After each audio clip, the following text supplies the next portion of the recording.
Alright guys, today we're going to look at the events leading the U.S. into World War I. So what I want to briefly talk about is yesterday we looked at different perspectives in the United States of entry into World War I. Those who, aligned themselves with Germany because there were many German immigrants. And also we see like Great Britain having a lot of sympathy there just for the large number of people who had British heritage in the United States. But here you see some motives for isolation. We really had a big tradition of staying neutral, especially ever since the American Revolution, really trying to stay out of American issues going on.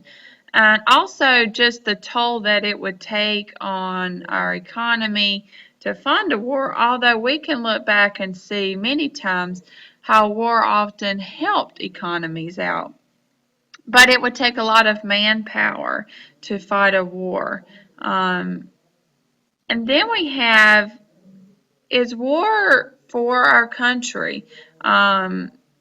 It was very uncivilized. People viewed war as undemocratic, and we really wanted to stay out of it as much as we could. And so hence why we held our neutral stance for so long. Now, when you look at countries like Switzerland, who, held their neutrality, since 1815 and all the way through World War II, you almost want to take a deeper look, and which we'll do in class. And then, again, we have the ethnic diversity of different populations who are sympathetic to different countries on each side. The Irish and German populations siding for the Central Powers because the Irish didn't like Britain very much. And then, obviously, Germany is one of the major powers on the Central Power side. The pacifists were groups that, believed that we should stay out of this war, that war was evil and it was not our place to be there. So here you can see a political cartoon, the only way we can save her. And then you see a huge cry, stay out, for my sake, as well as your own. And democracy kneeling down, crying, as if America's the last place on earth with no war. So a few events leading up to U.S. involvement in the war. First, we see the British blockade of Germany, of German waters, and it really showed the power of the British Navy at this time. It really also added to the tensions and escalated the heat between Germany and Britain. One of the things that Britain did in their blockade was they expanded what they viewed as contraband, and contraband is items or people that are taken in a time of war that are considered deadly or adding to the cause of war. One of those items, or two of those items that Britain added to their list, was food and also fertilizer. And in doing this, they extended their blockade, added new ports, and mined many areas of the North Sea. So cutting off a lot of supplies to Germany. Keep in mind, the United States was one of those suppliers for Germany for food during this time. We'll see a lot of our farmers growing wheat to replace what Europe is not being able to grow during the war. So we saw a huge famine that came out of Germany in 1917 as a result of the British blockade. So over 750,000 Germans starved due to the lack of food and the lack of fertilizer to grow their own crops. Many Americans were really angered at the British blockade, and at least to the extent of cutting off our ability to trade with Germany and cutting off the access for Germany to have food for their citizens.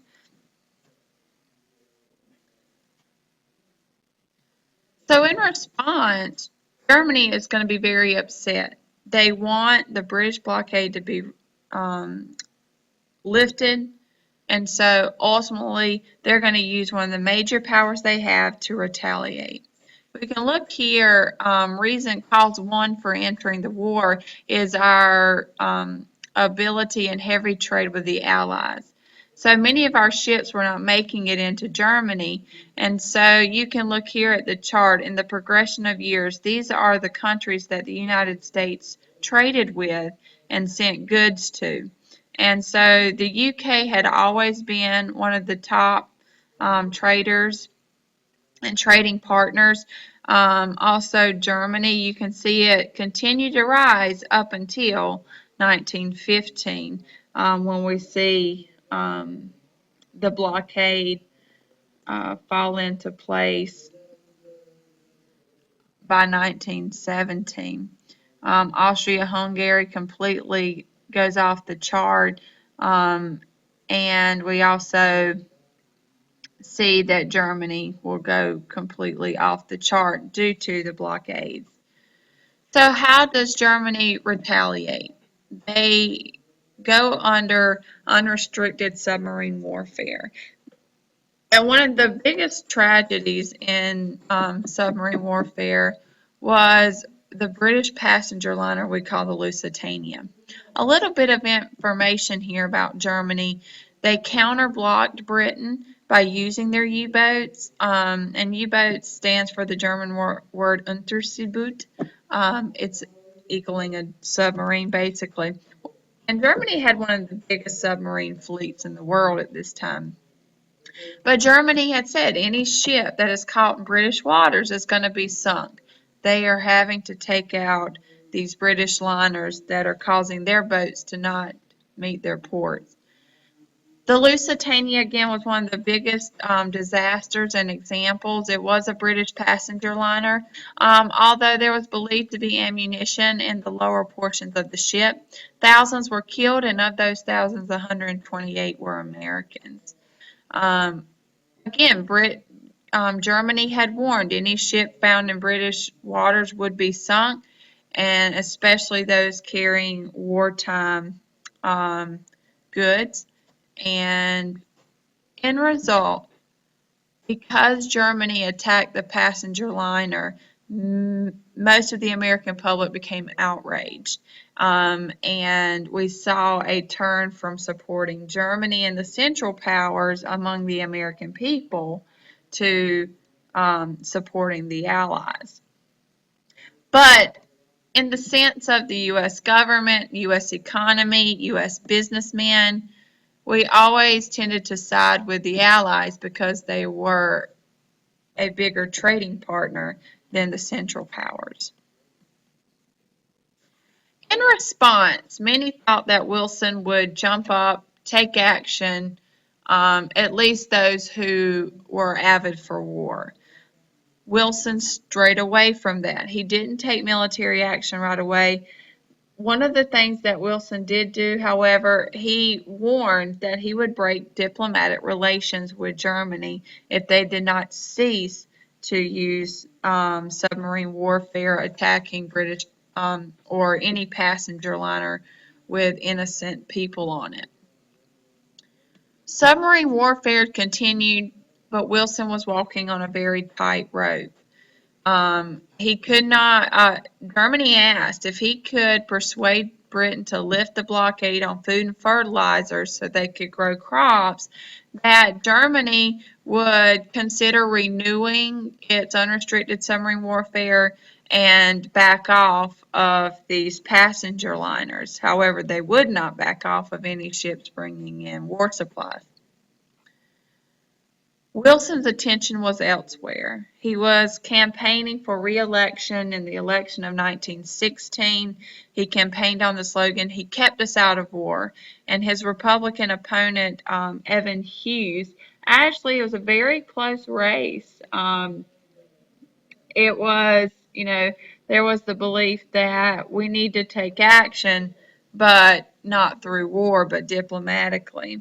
On the eve of the election, Hughes actually went to bed thinking that he had won the election, and a news reporter came to deliver Hughes the note, and the doorman stopped him and said, the president can't be disturbed," talking about Hughes. And the reporter replied, "Well, when he wakes up, tell him he's no longer the president." So the tide shifted at the very end of the election, and Woodrow Wilson would be reelected in. By January of 1917, Germany had continued its role of unrestricted warfare, lessened off a bit, but then we have cause number 3 to the U.S. entering the war, which is the Zimmerman Note. And Germany basically asked for they would align themselves with Mexico if Mexico would align themselves with Germany, and hence be on the opposite side of the United States. In response, Germany said that they would give back claims to the American Southwest lands that Mexico had lost in US 1.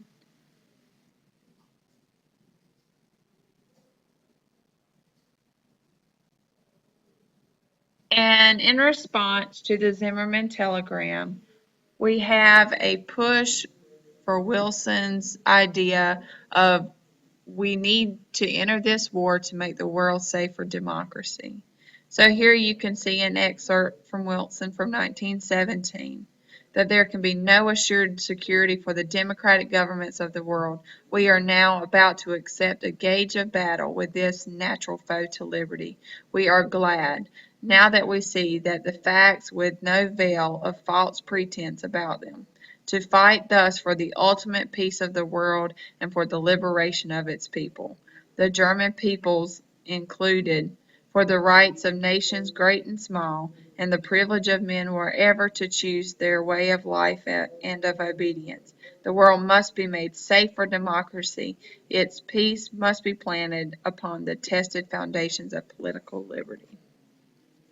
Now the United States had a theme for the war, had a drive for the war, and that it would become a world for democracies.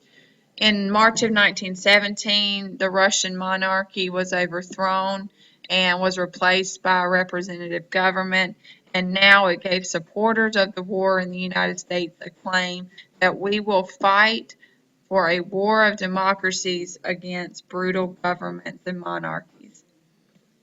Congress officially passed the resolution, and the United States began to prepare our troops and ammunition and money for war. In our next unit, we'll be taking a look at what impacts the United States made on World War I and how we had to change the U.S. home front for a time of war.